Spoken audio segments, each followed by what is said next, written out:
மக்களே வாங்க ஹோட்டல் ஸ்டைலில் ஒரு ப்ரான் தொக்கு சிம்பிள் அண்ட் ஈஸியாக வீட்லேயே எப்படி செய்யலான்னு நான் சொல்கிறேன்.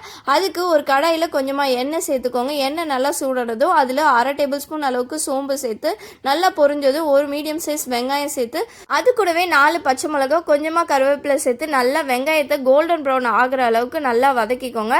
நல்லா வதங்கினதும் அது கூடவே 1 டேபிள் ஸ்பூன் இஞ்சி பூண்டு பேஸ்ட் சேர்த்து அதுவும் பச்சை வாசனை போகிற அளவுக்கு வதக்கிக்கோங்க.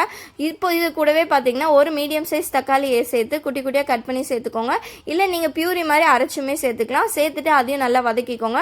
இது கூட மசாலாவுக்கு 1/4 டேபிள் ஸ்பூன் மஞ்சத்தூள், 1 டேபிள் ஸ்பூன் வெறும் மிளகாத்தூள், தனியாத்தூள், அது கூட 1 டேபிள் ஸ்பூன் வீட்டு குழம்பு மிளகாத்தூள் சேர்த்து நல்லா மிக்ஸ் ஆகிறதுக்கு லைட்டாக இந்த மாதிரி தண்ணி தெளிச்சு விட்டுட்டு மிக்ஸ் பண்ணிவிட்டு அதுலேருந்து நல்லா எண்ணெய் திரிஞ்சு வந்ததும் இப்போ வாஷ் பண்ணி வச்சிருக்க ப்ரான் நான் இன்னைக்கு 400லேருந்து 450 கிராம்ஸ் ஆஃப் ப்ரான் வந்து நான் எடுத்திருக்கேன். அது கூட உப்பு சேர்த்து நல்லா கலந்துட்டு கரெக்டாக 10 நிமிஷம் கழிச்சு ஆஃப் பண்ணிவிடுங்க. இல்லைனா ப்ரான் வந்து ரப்பர் மாதிரி ஆகிடும். ஸோ இந்த மசாலாலேருந்து எண்ணெய் திரிஞ்சு வந்ததும் குட்டி குட்டியாக கட் பண்ணி வச்சிருக்க கொத்தமல்லியை தூவி விட்டு அடுப்பை ஆஃப் பண்ணிங்கன்னா சூப்பரான ப்ரான் தொக்கு ரெடி ஆகிடுச்சு. கண்டிப்பாக ட்ரை பண்ணி பார்த்துட்டு எப்படி இருக்குன்னு சொல்லுங்கள். பாய்.